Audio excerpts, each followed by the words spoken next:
శ్రీ లక్ష్మీనరసింహ సుబ్రహ్మణ్య నమః. భారతీయ ఖగోళ శాస్త్రం ఎంత పరమ ప్రామాణికమైనటువంటిది అనేటువంటిది మనందరం కూడా తెలుసుకోవాల్సినటువంటి ఆవశ్యకత ఎంతైనా ఉంది.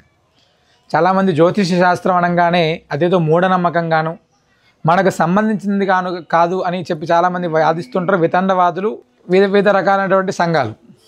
అయితే మనం ఈరోజు నిన్న గమనిస్తే మన పంచాంగాలలో కుంభలగ్నంలో చంద్రుడు, శుక్రుడు ఒక లగ్నంలో నిన్నటి రోజు ఉన్నారు. ఈరోజు చంద్రుడు, శుక్రుడు, శని ఈ ముగ్గురు ఒక లగ్నంలో ఉన్నారు, కుంభలగ్నంలో. ఈ యొక్క లగ్నంలో ఉన్నప్పుడు మనకు సూర్యచంద్రులు ఎలా అయితే మనకు కనిపిస్తారో గురు శుక్రుడు కూడా నార్మల్గా మనకు అలానే కనిపిస్తారు. ఆ గురు శుక్రుడు అనేటువంటి వారి యొక్క ప్రభావం వీళ్ళ యొక్క ప్రభావం ఎలా ఉంటుందంటే, మన శాస్త్రంలో సూర్యరాశిలో వీళ్ళిద్దరూ ఉంటే గురుమూర్జమి, శుక్రమూర్జమి అని చెప్పి మన దగ్గర ఎలాంటి శుభకార్యాలు కానీ ప్రత్యేకంగా శుభకార్యాలు ఏవైతే ఉంటే అవన్నీ కూడా మనం చేయం.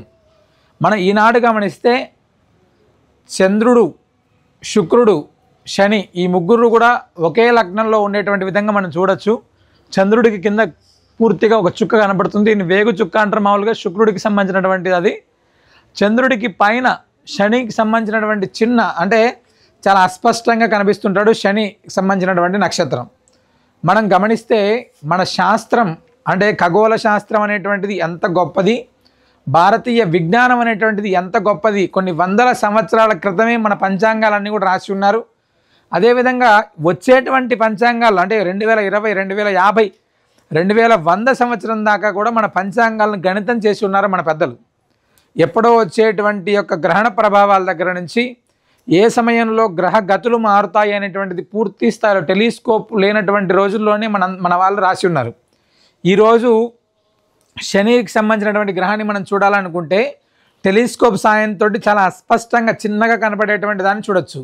అలాంటిది మన విజ్ఞానం అనేటువంటిది ఎంత గొప్పది అనేటువంటి దానికి ఈ యొక్క ఉదాహరణ.